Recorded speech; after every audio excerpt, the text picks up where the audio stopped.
నమస్తే. నేను జీవి సత్యనారాయణ. ఈ వీడియోలో కేంద్రము ఒక ఆఫర్ ఇవ్వటం జరిగింది. అవి ట్రక్కులకి. ఆ ట్రక్కులు ఏందో చూద్దాము. ఈ గ్రీన్ మొబిలిటీ సుస్థిర రవాణా దిశగా భారత్ నిర్ణయాలు తీసుకోవటం. అంటే ఏంది, పొల్యూషన్ లేకుండా ఏవైతే వెహికల్స్ ఉంటాయో అవన్నీ గ్రీన్ మొబిలిటీ సుస్థిర రవాణా దిశగా ప్రయాణించాలనేది. అయితే అందులో భాగంగానే భారత ప్రభుత్వం PME drive, Pradhan Mantri electric drive revolution in innovative vehicle enhancement, P M E drive, Pradhan Mantri electric drive revolution in innovative vehicle enhancement పథకం కింద ఈ మార్గదర్శకాలు విడుదల చేయడం జరిగింది. కాలుష్యానికి కారణమవుతున్నటువంటి శిలాజ ఇంధనాలతో నడుస్తున్నటువంటి వాహనాల స్థానంలో స్వచ్ఛమైనటువంటి ఎలక్ట్రిక్ వాహనాలను ఉపయోగించేలా ప్రయత్నాలు ముమ్మరం చేస్తుంది. భారీ వాహనదారులు ఎలక్ట్రిక్ ట్రక్కు, ఈ ట్రక్ కొనాలి అంటే ఎలక్ట్రిక్ ట్రక్కు కొనుగోలు చేస్తే 9.6 లక్షల వరకు ప్రోత్సాహకాలు అందించబోతున్నట్లు ఈ మార్గదర్శకాల కేంద్రం తెలపడం జరిగింది. వీటిలో ఏమేమి ఉంటాయో చూద్దాం. ఈ ట్రక్పై అంటే ఎలక్ట్రిక్ వెహికల్ అనమాట, ఈ ట్రక్పై 9.6 లక్షల వరకు ప్రోత్సాహకాలు ఉంటాయి.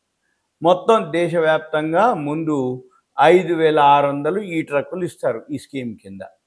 తర్వాత సెంట్రల్ మోటార్ వెహికల్స్ రూల్స్ ప్రకారము N2, N3 కేటగిరీ ఈ ట్రక్కులు 3.5 టన్నుల నుంచి 55 టన్నుల బరువు ఉండే వరకు ఈ వెహికల్స్ వర్తిస్తుంది. తర్వాత ట్రక్కులతో పాటు N3 కేటగిరీలోని పుల్లర్ ట్రాక్టర్లకు కూడా ఈ ప్రోత్సాహకాలు ఇస్తారు. తర్వాత నిబంధనలు, పాత internal combustion engine ICE, internal combustion engine ట్రక్కుకు సంబంధించినటువంటి సర్టిఫికేట్ ఆఫ్ డిపాజిట్, దాన్ని CD అంటారు. స్క్రాపేజ్ రుజువుని ఈ ప్రోత్సాహకాల కోసం మనం సమర్పించాల్సి ఉంటుంది. తర్వాత పాత ICE ట్రక్కు బరువు కొత్త ఈ ట్రక్కు కంటే సమానమైంది లేదా ఎక్కువ బరువు ఉండాలి. పాతది కొత్త దానికంటే సమానంగానే ఉండాలి, ఎక్కువనే ఉండాలి.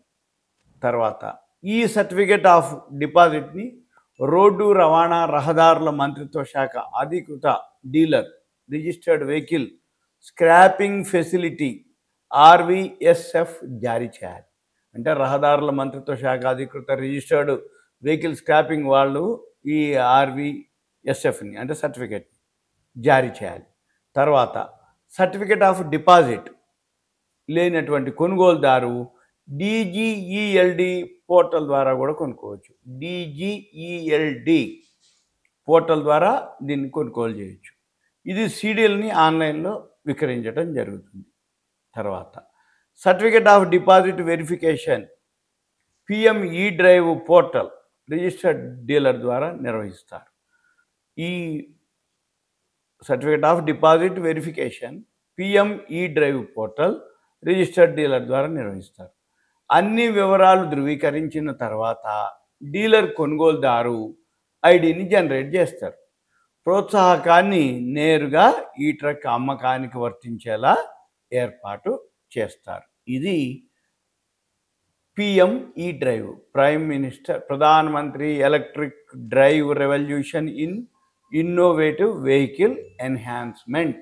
ఇది దీని యొక్క సారాంశం. ఎలక్ట్రిక్ వెహికల్స్ని రాబోయే రోజుల్లో ఇంకా పెంచటం కోసం ఈ ఏవైతే కాలుష్యం నుంచి మనము సుస్థిర రవాణా జరగాలి అనేది దీని యొక్క ఉద్దేశం. ఇదంతా మీకు అవేర్నెస్, ఇన్ఫర్మేషన్ మాత్రమే ఉంటా. Thank you. సెలవు.